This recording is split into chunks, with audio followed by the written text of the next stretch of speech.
Today I have a story that I want to share. It's actually quite recent. It's quite recent. And I'm trying to think, I'm like, okay, is this progress or is it something else? I think it's progress. I wish that I could make progress a lot quicker. But I think it's a lot of progress, right? And so I have a story that I want to share with you guys, and I really just want to talk about, you know, dealing with, or when you're having to deal with men and you, your value, like how those two relate. So men and your own personal value. And I think this is so important. This has been the struggle when it comes to this particular situation.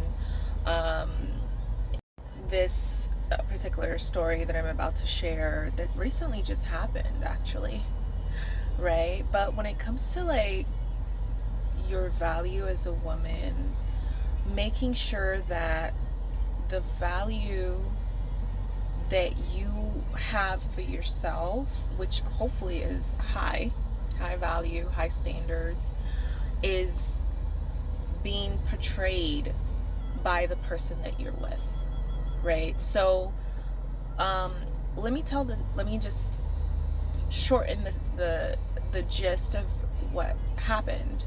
I met this guy through Facebook, you guys, and you will learn from me, because I always tell you, do not even let them have the time of day. Don't even let them slip through the cracks, because it's just going to be more work for you.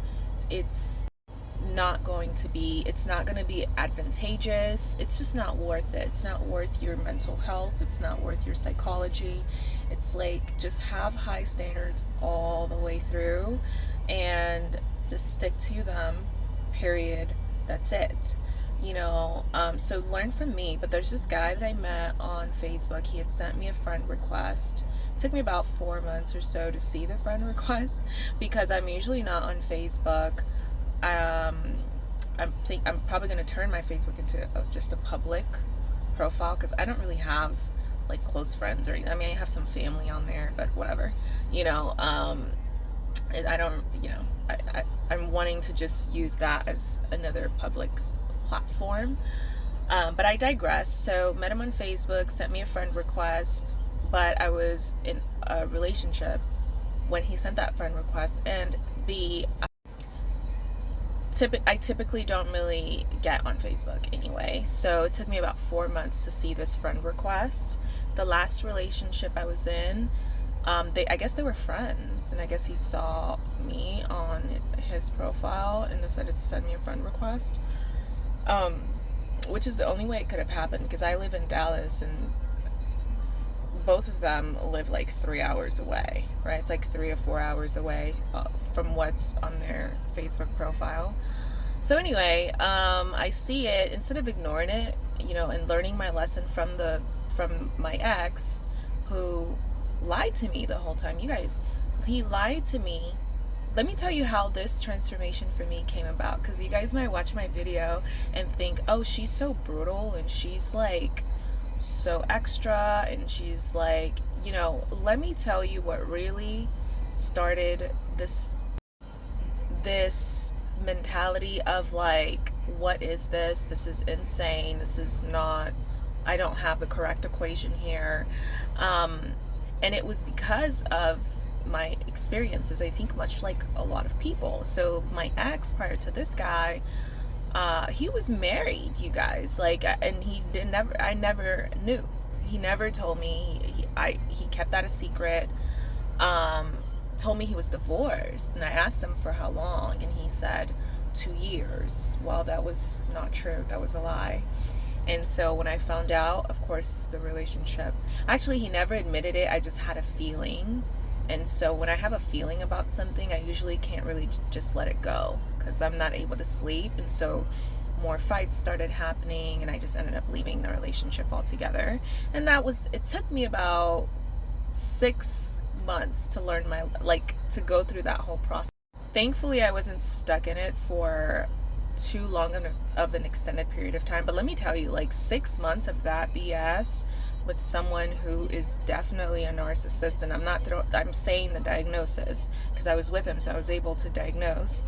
But and I was able to diagnose actually after the first couple of times I talked to him, but I was already in it, and so I stayed there for 6 months. And yeah, so let me tell you, 6 months of being in that situation is a complete life changer. It's a complete game changer. And it took me 3 to 4 months to really be okay. I was only in it for 6 months. So you guys, listen to what I'm saying to you here. And this is coming from someone that knows the difference in a diagnosis. So I think that probably gave me an upper hand because at least I knew what I was getting into. And so it was me making the choice to see where it goes because I wanted to see where it could go and because I wanted it to work. So I was consciously making a choice. It wasn't like, why is he doing this? Why is he doing that? At least I knew, so that probably gave me a little bit of an added advantage. But listen to what I'm saying to you. I was in a relationship with a narcissist for 6 months, and it took me 3 to 4 months to fully get over that relationship. 3 to 4 months. And I was only in it for 6 months. Now, I will say after the first month or so, I was feeling significantly better. I'm the type of person that I'm an introvert. So the way I process through breakups and things that disappoint me and heartbreaks is not by going out with people and distracting myself. I actually process a lot better on my own. I like to be in the comfort of my own home. I like to be by myself. So that way, if I feel like crying, I can cry and feel safe. I don't feel any particular type of way. I just like to be by myself when I process, especially when it comes to breakups. I like to do that on my own. I don't like to necessarily mask it with, let me date this person and let me date that person, blah, blah, blah. So that's just how I do it. And even then, it took me, I would say, at least 3 months to fully be A-okay. Right. So be careful, you guys, and that's for someone that's in the profession. So I had like all the skills that I needed, so every day was significantly better than the last. Even when I would have some setbacks, I'd be like, oh my god, I was able to cope and process through that. So I can only imagine for a regular person trying to date a full-blown narcissist. It's like, just don't, please don't do it, right? So anyway, that was the previous relationship I was in. I should have known better because this person was friends with my ex, right? And I saw that on their profile, and me being me, I went ahead and added them. So I hadn't been on like Facebook, not like that anyway. And so after processing, it was like 3 to 4 months in. It was about 3 to 4 months in, I had a chance to fully process through everything, and I was feeling fine. I had come to the point where I was just like, cool, I think he went back to his ex or his wife. I'm not sure. I'm not really sure because I blocked him off of everything, and including my social media. So, but yeah, so I should have known. But long story short, I ended up adding him on Facebook anyway, and we started messaging on Facebook.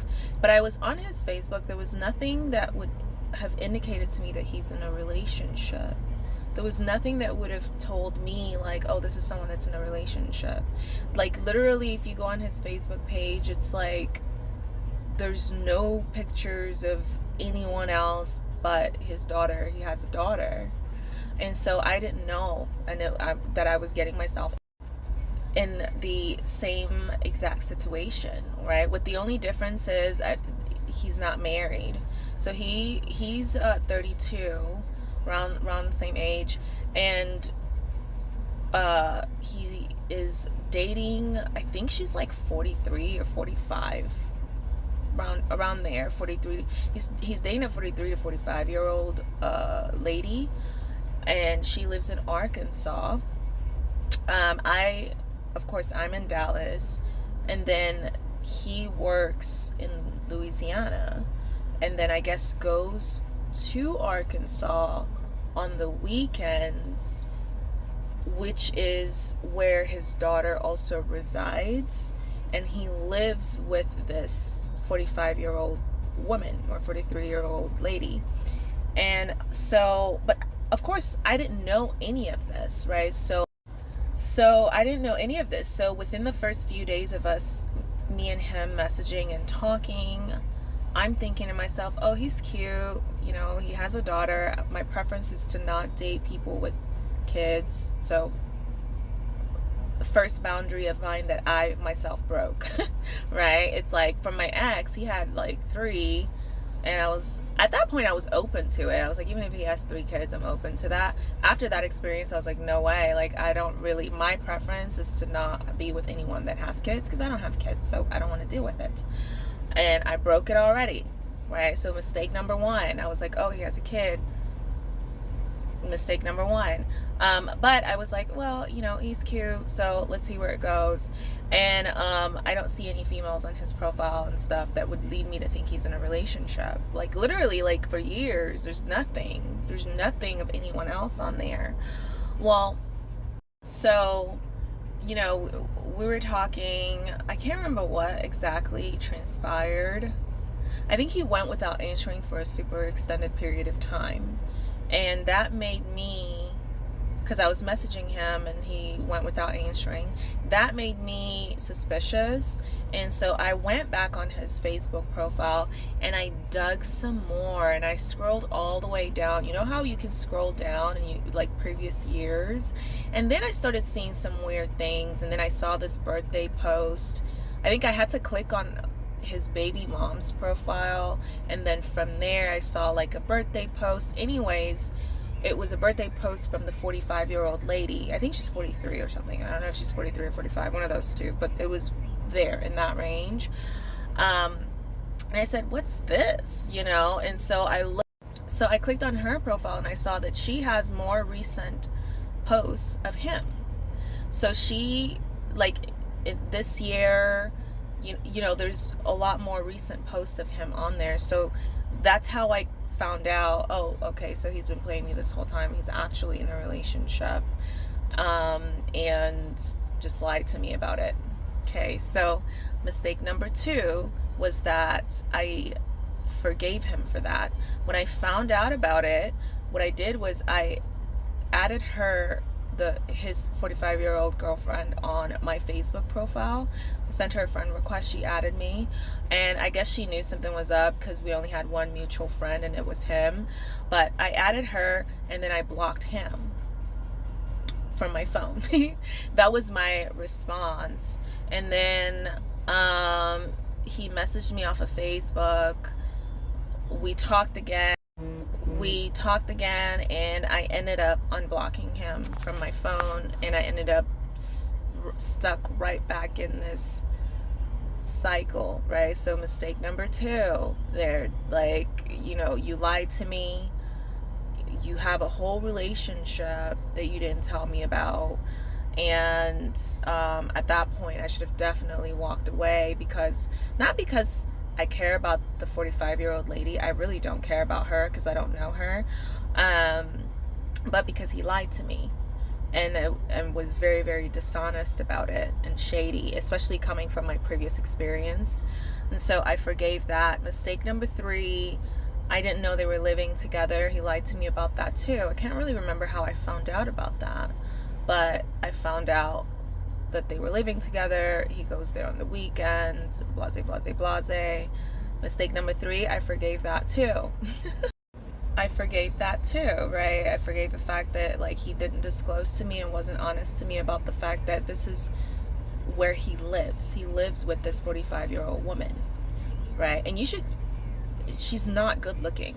This is not a good looking lady. Like, so when I saw her pictures, it actually made me feel better. You know, when your ex, or, you know, moves on and they move on with someone that doesn't even come close to looking as good as you do, that's the feeling. It makes you feel pretty great. You're like, well, she's ugly, so there's that. So like, it's not a good looking person, like out of shape, body wise. So, you know, I didn't feel threatened by that, by her.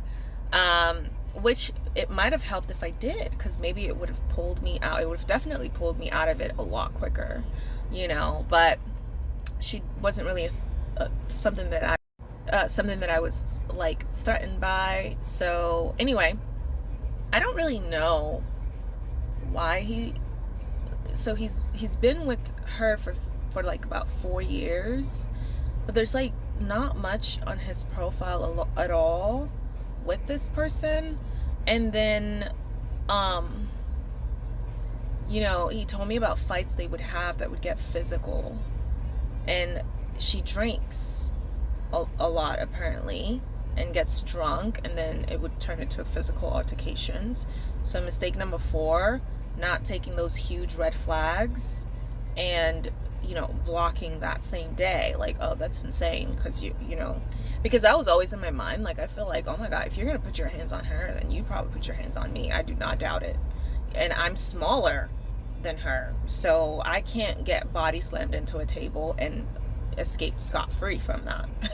So anyway, but I will say at this point, with all the lies racking up, and as I was finding out, I started doing that thing where I was starting to force myself to detach already.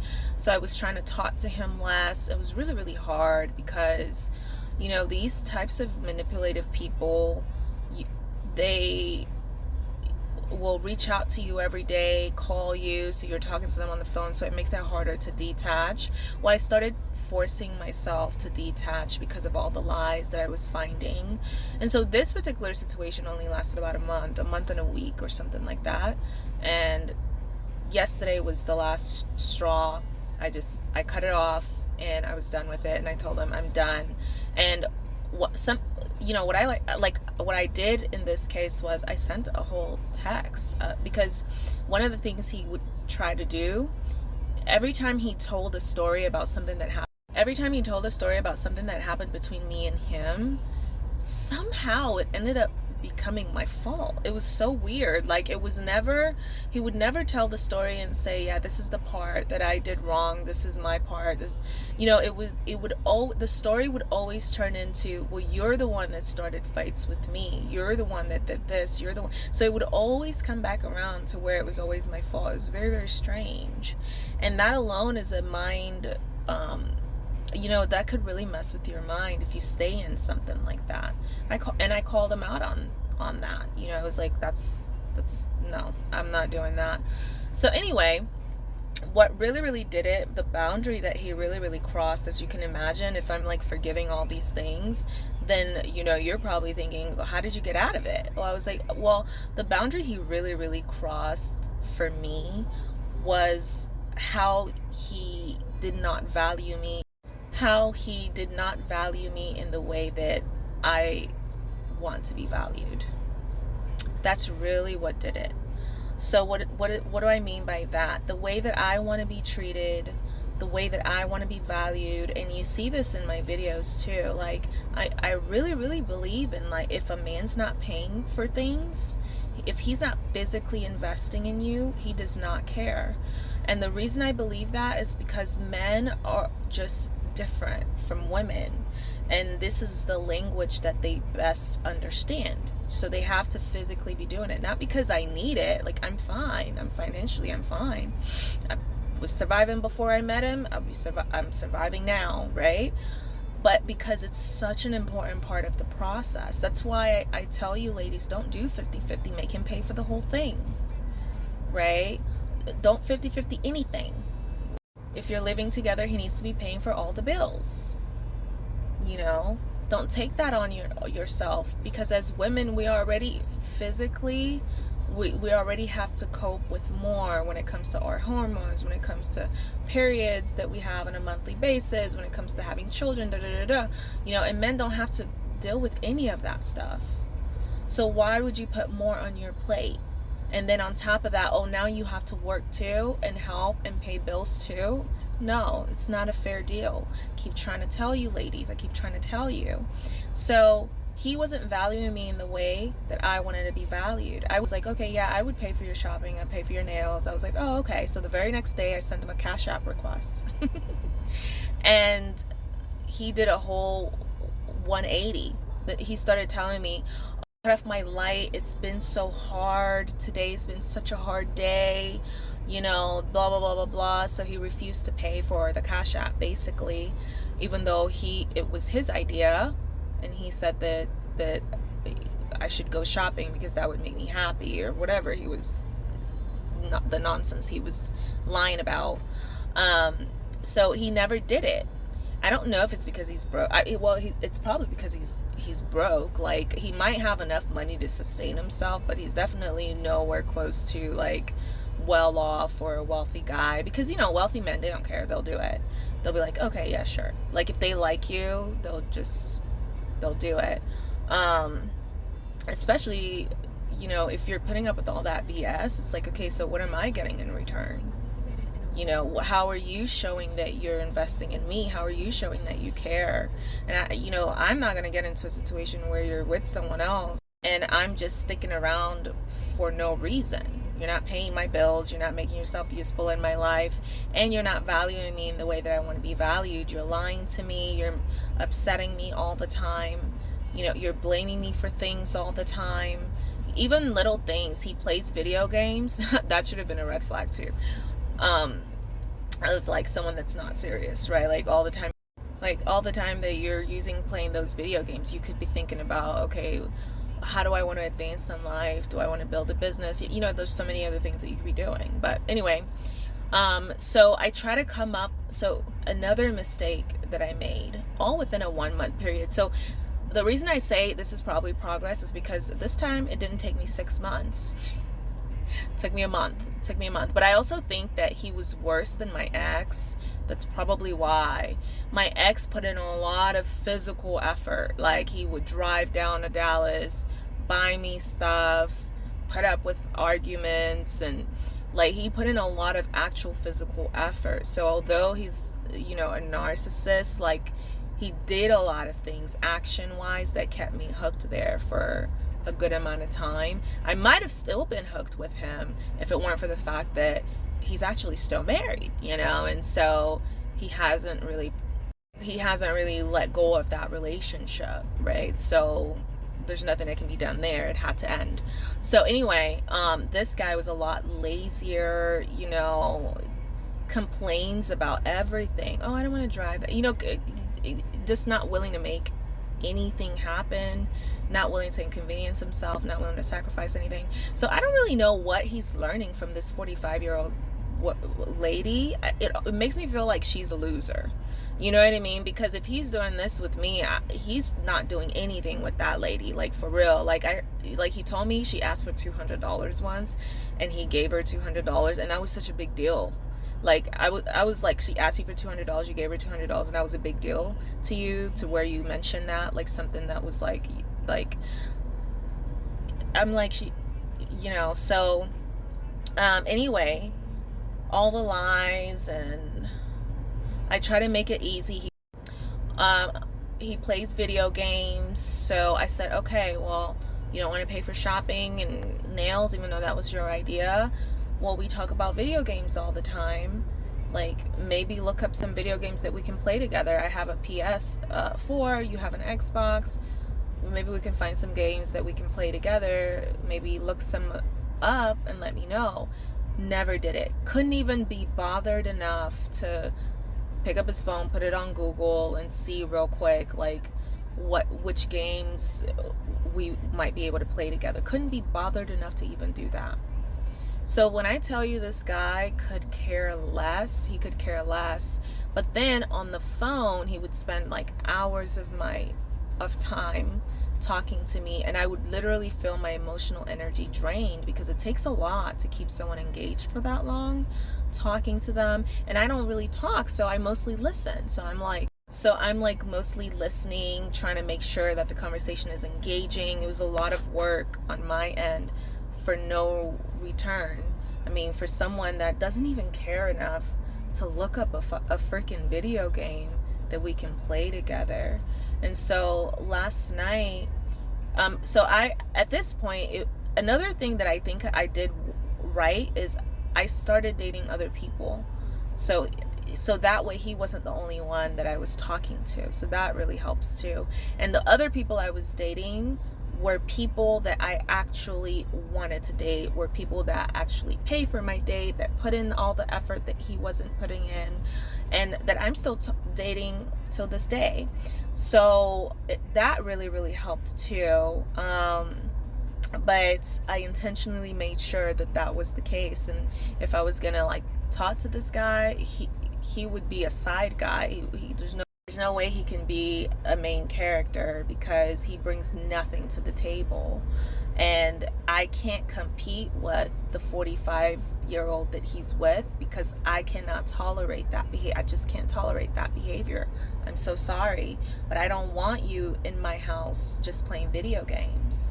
You know, she had a post on her Facebook saying something like, oh, women complain about video games, but they don't even know where their men are. I'm like, your man plays video games and he's talking to everything that walks. Because he told me when we first started talking, he was like, yeah, there's like 4 other girls. And that started the argument last night. He was like, there's another, the girl I was talking to, she texted me again. She wants me to go to the fair with her. And I had just had enough when he did that.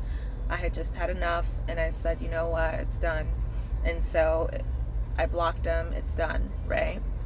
But I can't put up with all of that stuff. I'm so sorry, but it's like you're not adding anything into my life for me to put up with this level of disrespect from you. It's how much do I respect myself if I continue to allow you to do these things and get away with this behavior? That means I don't respect myself at all. That means I don't value myself at all. If I allow you to sit there in my house playing video games, not worrying about, you know, what the hell I'm going through here at home. She posted another stupid ass comment about her chasing the dog while her man is relaxing in Louisiana because he's working there. And I'm like, is this an idiot? What kind of idiot, what kind of brain damaged idiot of a person would celebrate that? So you're proud being at home while your man is talking to everything that walks, has cheated on you, and there's another female. And there's another female that he just told me about who has 3 kids. This 45-year-old has 1 kid. This other female has 3 children that he has driven to see and has had sex with and has cheated on her and all of these stuff.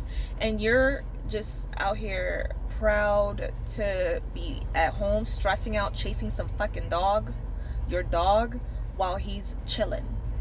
Are you stupid? Like, this is what I'm saying. Like, women are so ugh. So I was like, you know what I realized last night? I can't compete with this. Fuck that. I cannot compete with this. I'm so sorry, but sorry for the potty mouth, but this is not a competition that I can win because I can't put up with it. I'm so sorry. But, you know, maybe it's because she doesn't really look very good. Self-esteem very low. So yeah, her self-esteem is obviously like to the ground, and it's pathetic because to be 43 or 45 and you're still struggling with self-esteem issues to the point where you don't even want to admit that this man is sleeping with everything that walks, video game or no video game, and you're over here cooking, doing the most, chasing after dogs. Like, are you stupid? Like, what is really going on here? You know, so I something just clicked in my mind last night when he said that to me. I was like, nope. Because he has a whole list of females, right? And you can tell the level that these females are on, right? One of them has a kid. She's 43, 45. She's old. She's out of shape, ugly. The other one has 3 kids already, and obviously low standards, keeps coming back to him. And then he wanted me to add my name to that list. I don't have any kids. I don't have these self-esteem issues. I don't want them. I need someone that's useful, like a useful person, right? That's not gonna make me suffer in life. Not just a random body. And you know, I don't have a shortage of men that are trying to speak to me. So I was like, I don't really have to suffer through this. I'm good. And that's really what did it. So women, learn from me, right? Like, when you have values and standards, do not flex on those, because it will bite you in the butt every single time. One of the things he used to ask me was, well, then why are you with me? Why not with me? Why are you talking to me then? Why are you talking to me? When I told him, so when I communicated with him that, hey, I'm starting to not really be happy in this dynamic because you're not really reaching my standards and it's bothering me. Instead of trying harder, instead of actually maybe getting on Google and looking it up real quick, like, what games can we play so I can be like, okay, let's play this game, maybe doing something like that. Instead of taking action, you know what he did? He then told me, okay, well then maybe we should just be friends. So I said, okay, that's fine. I can get used to that. I actually told him I think I might need some time to process through, kind of get over the whole situation before I can actually be true friends with you. Then he started with, oh, never mind, that's not what I meant. The only reason I said that was this, blah, blah, blah. So I said, okay, you know what? I'll try to be friends while processing through everything. And another mistake, right? And of course that didn't work, because yesterday I had it with going to the fair with the lady with 3 kids and all this. I'm like, you don't, for you to be even fixing your lips to say these things. And a lot of times he would try to act like the girlfriend he didn't even exist. He didn't like me talking about her. So I think he said it in retaliation, because I brought her up twice that day, because whenever I bring her up, like, he tells me to not bring it up, like it doesn't exist. It was really, really weird. It was a really, really strange situation.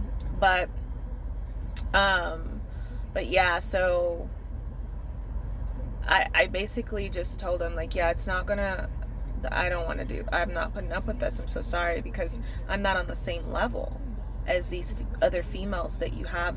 They all have like all these negative similarities. I don't have these negatives. Like, they're here, I'm here, literally, and I've worked really hard to be here. So I don't want to then bring myself down here to fit in with losers. Like, that's it. That's all there is to it. So you don't want to try harder, you don't want to put in effort for me and for my friendship, then I'm out. And that's kind of what I decided, and I decided it last night. And so it's good. It's been a good decision. I started detaching way before that, though, so I think that's why I'm having an easier time with it now. But if someone isn't willing to put in the work and the effort to meet your standards, make sure your standards are already high. And if they're not willing to put in the effort and the work to do that, then leave. Because otherwise, it's a reflection of how you feel about yourself. It's a reflection of the fact that you don't love yourself. You don't care about yourself. You obviously hate yourself, because otherwise, why would you be with someone that's willing to treat you this way? Why would you be in that? You know what I mean? So you don't love yourself. You don't think you're anything, basically. You don't think you're worth it. You don't think you'll be able to ever find anything better. And so the relationship that you're in is a direct reflection of you and who you are and what you think about yourself. That is 100% accurate. It's so true, right? Because when you see these things, if you just like stay there, it's not his fault. It's not his fault, because he's already shown you who he is. So the whole time, like, he's talking, saying all these nice things, no action to back it up. None. All right, you guys, so this video has gone so much longer than expected. I wanted to make this video because it's an important one. It just happened. And I know people might watch my videos and think, oh, she's just so mean, she's just this, she's just that. But that's not the case. It's because this is the real world, and this is how you respect yourself in the real world. This is the truth. You know, you can't go around flexing on your boundaries. This is a primary example of why. You can't go around, you pick up something that's worse than the last person that you picked up. Like this guy, like so much worse. He didn't drive. He made me almost miss my ex. Girl, I was like, should I go text my ex again? You know, like, it was crazy. Like, because my ex would spend all day talking to me on the phone, and he would like drive, and he would spend, you know. And I made a mistake in that relationship by also spending some. I shouldn't have spent anything, and he would have been perfectly fine with that. He would probably would have been happier if I wouldn't have spent anything, because he was always trying to kind of compete with me in that way. But I wasn't in my feminine energy enough to be wise enough to know, just let this man do everything because that's what he wants to do. But anyway, so I just wanted to share that story, especially because it's current. I just went through it, and I want to encourage you guys that, look, if I'm able to like use a month to see everything I need to see and dip out, you can do the same thing too. And this is where these facts are coming from. Don't flex on your boundaries. Don't do 50-50. Don't be any type of like low boundary seeking woman, right? Just don't. It's not worth it. It's just not worth it. All right, well, you guys have a good day, and I will talk to you in the next one. Bye bye.